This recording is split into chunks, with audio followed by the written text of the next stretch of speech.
Hi guys, welcome to another video. This one's a bit different. It's just I've got a new space heater. Well, I say I've got a new space heater. I've got a diesel paraffin kerosene space heater, a 20 kilowatt one, because it's freezing here at the moment. You can't do any painting in this. It's -3 inside here at the moment. This is about noon. So I'm just going to give you a quick run through. I used to repair space heaters, bigger ones than these, but I used to repair them years ago. So we'll just see what the new one's like, and I'll run through a few things to watch out for when you use these things that should make it last a bit longer, and we'll see, you know, what it does as far as a bit of heat goes. All right, guys, I'm going to change the camera around, and then we'll go and have a look at this. Okay, guys, so when you get this, all you do is you get obviously the heater, and it just has a polystyrene lump on each end, which keeps it, it's good because it keeps it off the ground, and obviously a cardboard box. So if the box gets knocked around a bit, it actually protects the unit. So initial impressions of this is really good. It looks very well made for the about £220 I paid for it, GB pound. It looks really well made. Now this is Oypla, who's that? Oypla, I think. But it's quite generic, these things. If you have a look, I know Euro Car Parts make one or sell one that looks exactly the same. It's just got a different name on it, and there'll be loads of others that are slightly different, have a slightly different gauge, but they're all more or less the same. So what I'm saying to this is relevant to all of them. But as I said in the opening bit, I used to repair these. So all you've got to do with this is to get it up and running is take it out of the box and put the handle on. So we'll try and put the handle on. Bear in mind it's freezing cold, so the old fingers aren't working the way they should do. It's still minus, according to the thermometer gauge, it's -2 in here at the moment. So I can't wait to get this thing working. And obviously everything takes a longer time, doesn't it, when you can't feel your fingers.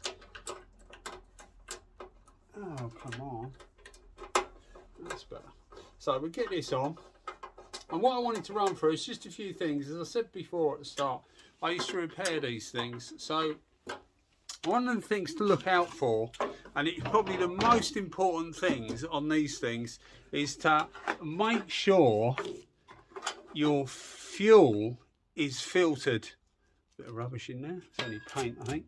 Make sure your fuel is filtered when it goes in, and it's good quality fuel. Don't put stuff that you're unsure of. So any paraffin, kerosene, diesel, make sure it's coming out of a clean container and filter it. There's a filter there anyway, which is a very fine filter. So I'm going to rely on that, but I know that the fuel that I'm using is good, because the biggest enemy for these things is rubbish getting in the fuel line, because there'll be another filter. There's normally a pickup tube here.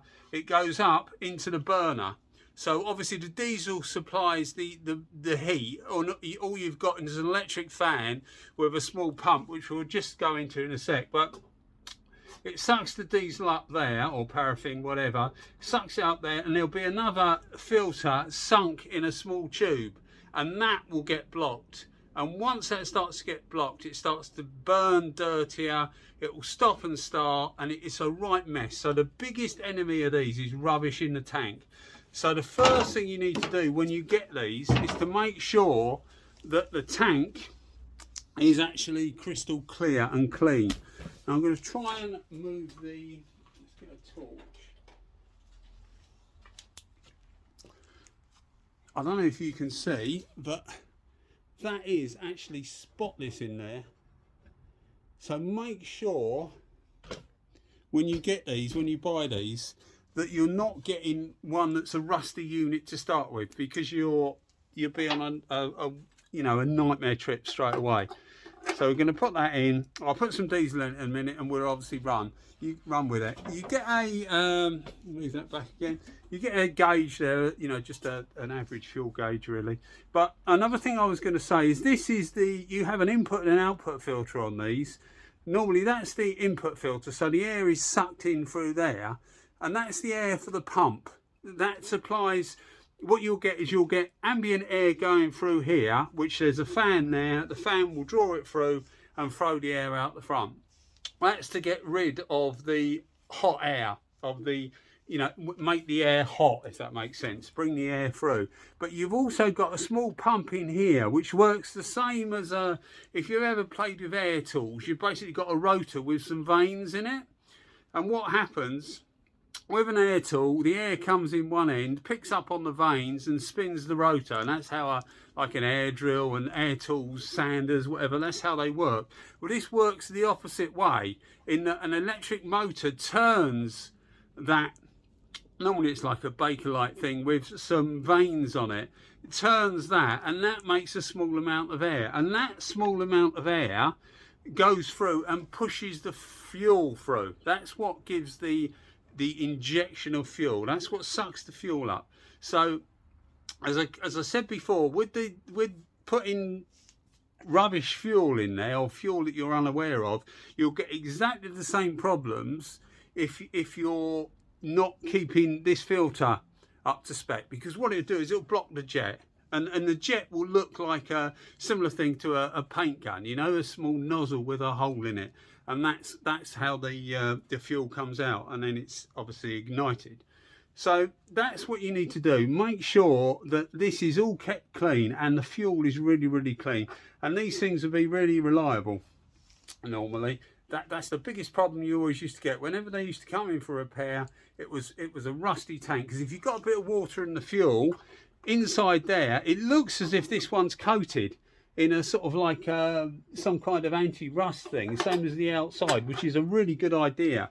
Same as jerry cans do. They put the or the later jerry cans anyway, they put a lining in there which stops it rusting, and this looks the same. So I'm quite impressed with that, and we'll see how it goes. Anyway, I'm going to put some fuel in it. You've got a small thermostat here which goes from, well, at the moment it's clicking in at -5, but you can put that to whatever you want.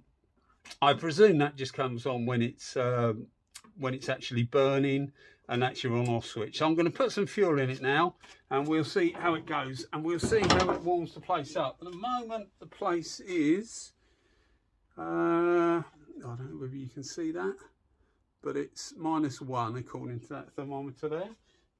Bear in mind it is about 1 o'clock in the afternoon now.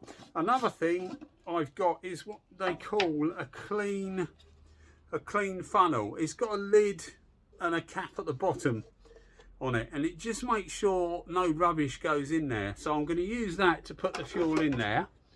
I'm just going to pour the fuel in, and then I'll get it up and running. We'll see how well it works. That's handy. All right then, I'll see you in a second, guys. So this is me literally turning the heater on for the first time, and as soon as I did, it was quite obvious to me that it uses a different kind of pump. I think I haven't taken it apart because I don't want to like round the screw off or whatever it is under warranty, because it will void the warranty. But it's quite obvious that it uses a different kind of pump system for the fuel. The rest of it obviously will work the same. And the most important thing about these things, as I keep saying, and I know I keep saying it, but it is to keep the fuel clean. Make sure it's a known fuel. Don't, if somebody gives you a container of kerosene, they said, yeah, I've had this a while, try not to use it unless you're absolutely sure of the fuel you're using, because you'll get loads of problems with these if you use rubbish fuel. But yeah, I mean, I was really, really happy with it. It soon warmed the workshop up. It only gets it to about 10 degrees. Bear in mind outside it is about -3 still. It would get it a bit warmer if I left it on continually, but my idea is I do painting. If you're new to the channel, I actually do a fair bit of painting these days, with spray guns, etc. And it's just to put a bit of warmth into the area before I start. I've got some heat lamps, I'll still use those, but it'll just take the chill off the place to start with, and I can use it after I've finished my spraying. I won't be leaving it on while I'm spraying, because it's not a good idea, because it is a naked flame, and that's not a good idea at all. So put some heat into the workshop before I start, and then when I finish I can put a bit of heat in afterwards, although I might be a bit sparing with that, because obviously these work by pushing air out, and when you're pushing air out, it can move all sorts of bits of rubbish that might be around in the atmosphere about. So I'll think about using it for afterwards, but certainly before anyway, to take the heat off. Alright guys, well I hope you enjoyed the video, and if you're new to the channel, then a warm welcome if you stumbled over this. Cheers guys, thanks a lot, bye bye.